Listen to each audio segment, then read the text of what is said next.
Halo Gamada Peternakan, kembali lagi dengan Renko di sini.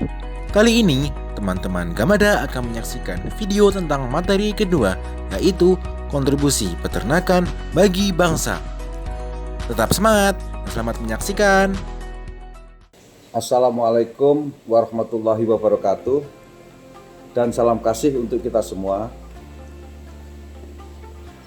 Rekan-rekan atau adik-adik atau anak-anak kami, mahasiswa baru Universitas Gadjah Mada yang saya cintai.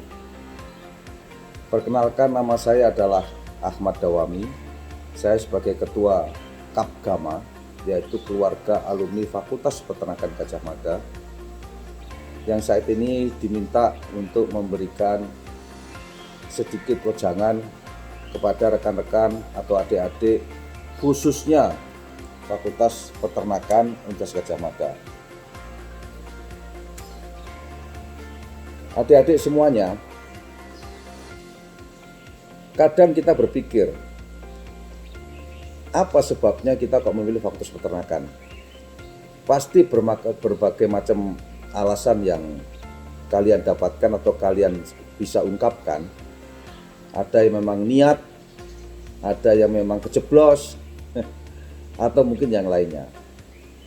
Namun ingat bahwasanya dari pandangan saya pribadi dan beberapa rekan-rekan yang lain tentunya, Fakultas Peternakan makin tua dunia ini sangat makin dibutuhkan untuk ilmunya, dan nanti akan langsung dipraktekkan kepada kehidupan sehari-hari di masyarakat kita. Kenapa? Nah,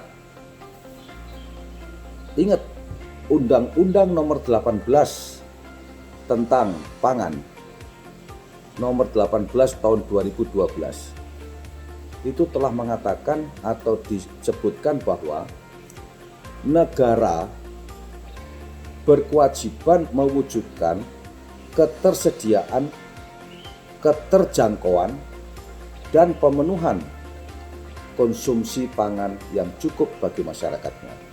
Tentu yang aman, kemudian bermutu, dan tentu dan bergizi tinggi. Apa itu?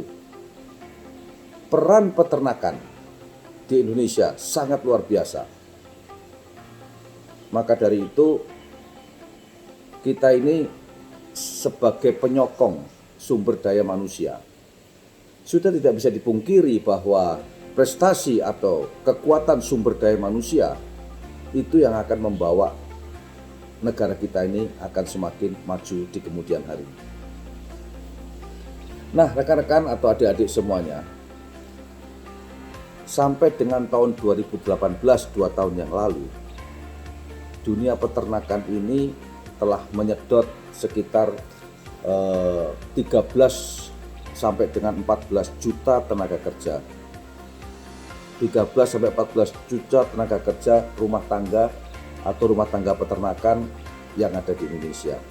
Itu jelas fungsinya adalah kita juga bisa memberikan satu lapangan tenaga kerja kepada masyarakat di Indonesia, terutama di pedesaan. Kenapa saya sampaikan demikian? Saat ini adalah saat perubahan. Dengan adanya pandemi COVID-19 atau COVID-19, ini kita juga mengalami satu perubahan yang luar biasa. Sekarang contohnya saja, adik-adik semua dalam rangka pembekalan atau pelantikan atau apapun juga sekarang ini sudah memakai Vicon. Ini memang tidak akan mengurangi makna. COVID-19 itu telah membuyarkan, memporak-porandakan planning-planning yang telah dilakukan oleh manusia. Ini terjadi perubahan yang sangat luar biasa. Karena kesehatan, semua bisa kacau saat ini, ya. Jadi orang cemas, orang takut, orang panik. Bisa dibayangkan perekonomian sekarang kita ini lagi diuji. oleh Tuhan Yang Maha Kuasa. Adik-adik semua, sebagai orang yang berkecimpung, saya sendiri dan beberapa rekan banyak yang berkecimpung di dunia peternakan, di swasta terutama, sangat merasakan permintaan sangat turun pada saat itu.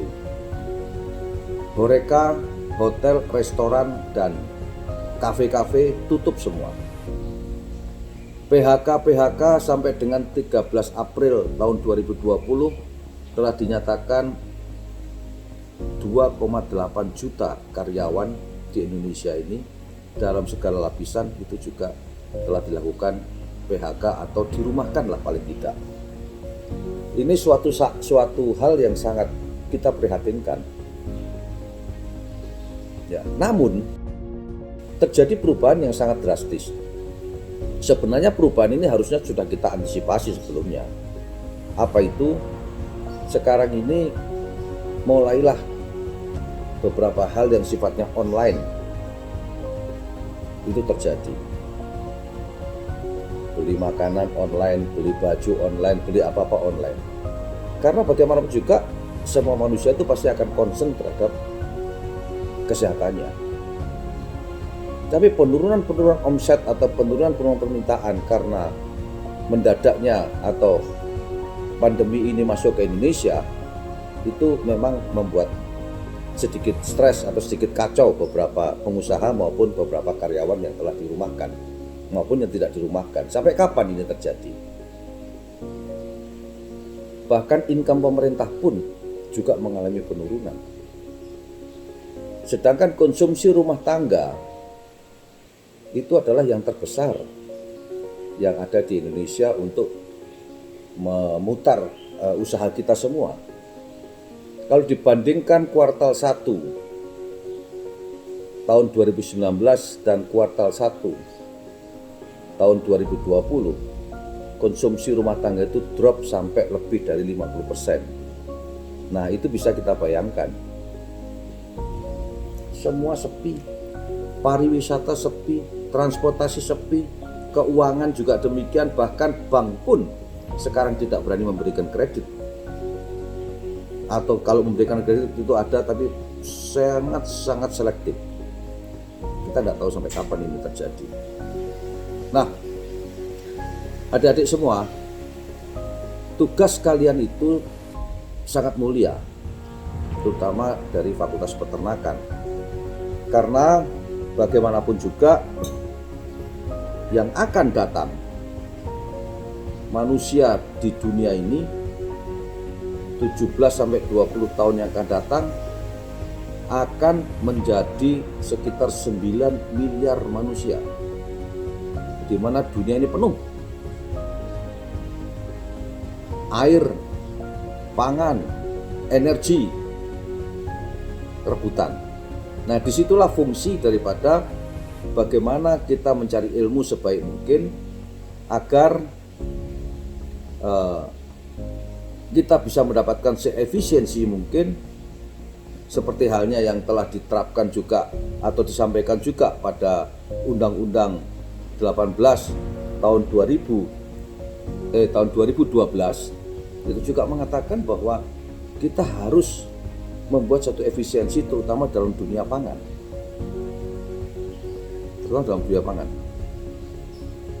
Revolusi industri pasti akan terjadi. Perubahan yang luar biasa terjadi. Maka dari itu besok kalau kalian sudah lulus atau kalian pada saat praktek, terutama bagi mereka-mereka yang tidak pernah bersentuhan dengan peternakan, akan kaget melihat peternakan sekarang ini jauh lebih apa yang dibayangkan oleh adik-adik semua sebelum masuk Fakultas Peternakan. Semuanya sudah serba otomatis, kandang-kandang close house, industri besar-besaran, kemudian juga rumah potong ayam atau ayam-ayam yang dipotong itu tidak tradisional lagi seperti yang lalu. Sudah mulai tapi belum semua. Lah tugas-tugas kalian semua nanti itu akan yang harus bisa dilakukan. Nah,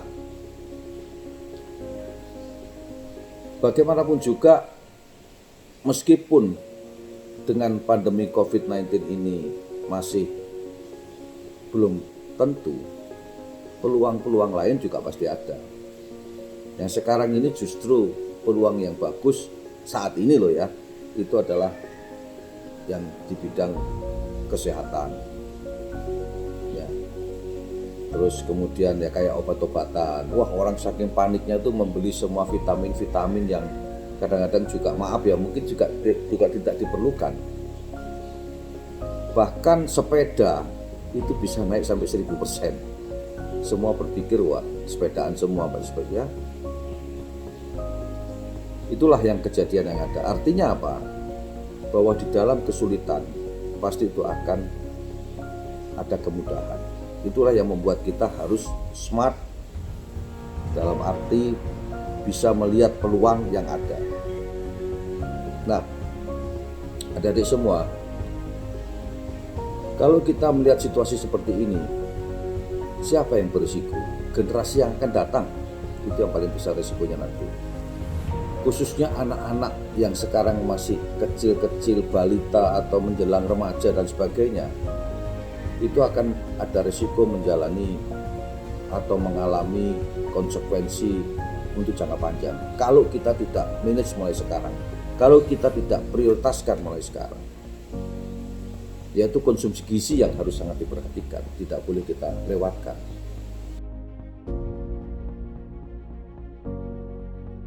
Untuk itu kembali lagi bahwasanya saya berharap dengan perubahan-perubahan ini para mahasiswa bisa mengikutinya dengan baik, terutama Fakultas Peternakan yang nanti akan sebagai penyedia pangan di Indonesia terutama. Jangan sampai kita tergantung impor. Amanah undang-undang juga mengatakan harus memberdayakan kebudayaan maupun sumber-sumber daya yang ada di Indonesia. Kalau kita tergantung impor sangat repot. Untuk itu kita harus dengan teknologi, dengan sistem yang berbeda, produksi yang berbeda, sistem pemasaran yang berbeda. Saya berharap nantinya adik-adiklah yang akan pegang peranan di kemudian hari dalam ketersediaan pangan di Indonesia.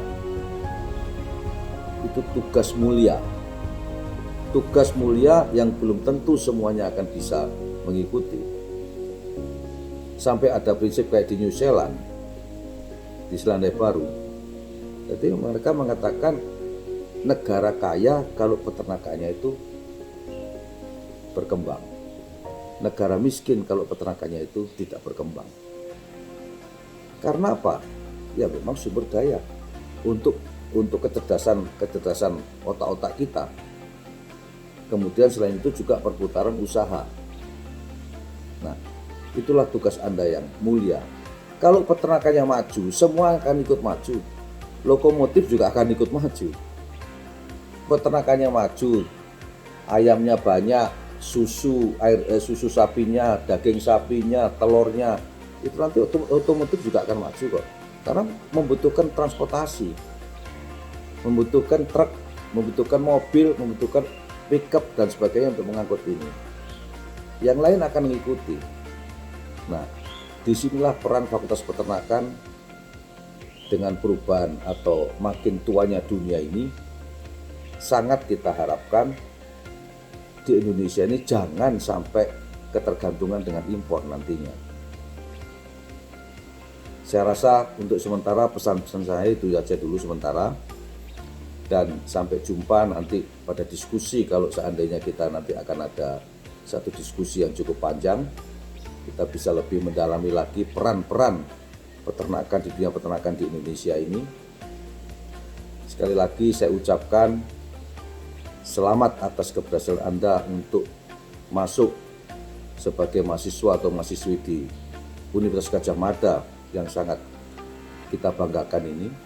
Dan selamat menempuh ilmu, galilah ilmu sebanyak mungkin dari para senior kalian, dari para dosen-dosen, profesor-profesor, serta sekarang sudah sistem googling sudah juga banyak, sehingga kita tidak akan terlambat mengikuti perkembangan dunia.